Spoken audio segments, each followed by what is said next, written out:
Our next guy, he's new to our club, but you will never know it.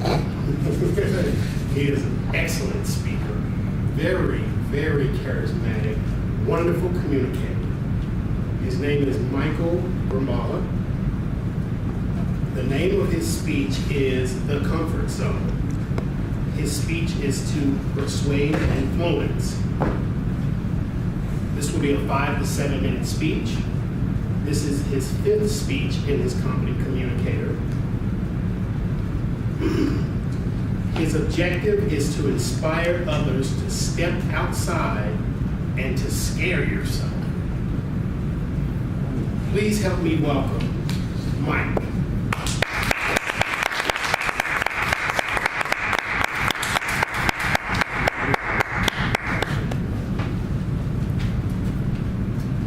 Been a Toastmaster, fellow Toastmasters, and most welcome guests. Thank you. It's actually the most welcome guest that I want to address specifically here tonight. I called my speech the Comfort Zone because this is super uncomfortable. Still, 5 speeches in, I don't think the nervousness has gone away at all. But I will tell you is that my fear is different. When I started, my fear 100% was about just being able to open my mouth and speak. Now, it's more about, am I communicating the information correctly? Am I getting the message across? It's still a process, and I try and work at it every week. I am not the club 6178 pitch guy, but I will tell you guys that you are hopefully going to join an outstanding club. Because you've already seen what Terry does, and he does that all the time. You've seen what Tamara does, and she does that every week. And you're going to see Stephanie, who's one of the most inspiring speakers I've ever seen, all the time. She is the president, right? Okay.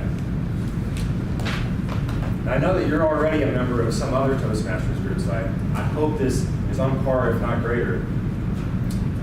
I really wanted some positivity in my life this week after what happened. And even if, the election went your way, it was an emotional roller coaster for everyone. I think what's great about this group and Toastmasters in general is that it forces a lot of us to step outside our comfort zone. Because apparently, if I read the stat correctly, 95% of people in the world think that their most primordial fear is public speaking. So this is not, I don't think anybody comes here because they're super comfortable being in front of an audience and talking. There was a couple weeks ago, a couple of our other members, I think Ellie and her husband Derek, gave some really great speeches on their differing levels of anxiety. I actually took a lot out of that, and I highly recommend, if you do join, which I think would be a great decision, take them aside and ask them if they would be so kind as to share their story with you, because it's really empowering and really illuminating what some people have gone through and also overcome.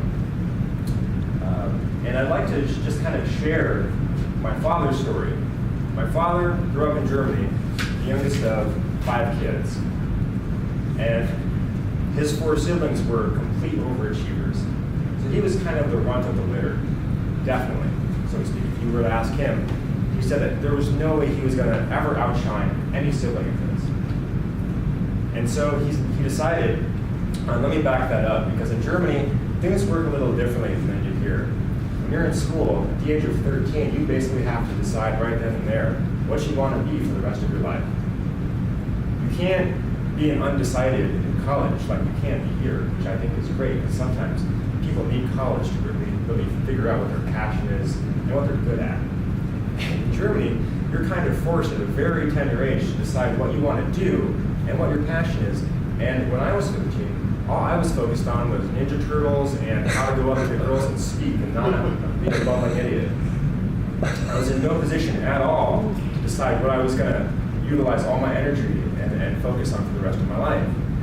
So after he basically became a glorified welder at the age of 18, he said, you know what, I don't want to hit this ceiling in my life. I could lead a completely comfortable existence. I have siblings and a great family that will take care of me for all my years. is that really what I want? And the answer was obvious to him, and it was no. He said, you know what?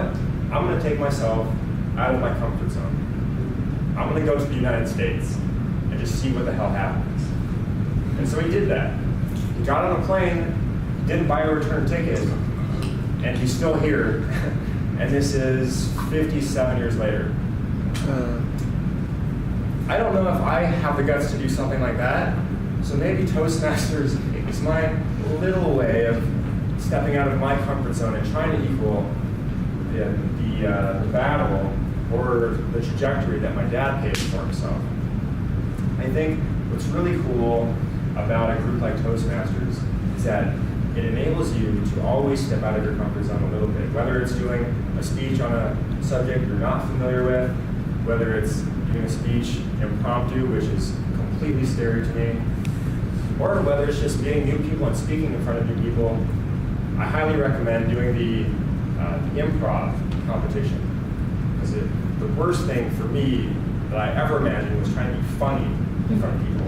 Because I'm not funny, but it is really, really one of those things that will get you motivated, and by stepping out of your comfort zone, you're going to feel like you have beaten a little bit of that beast that's within us, that's trying to basically keep us complacent, comfortable, and I think it's very healthy for us to step outside and exercise our strengths and our potential. And thank you very much.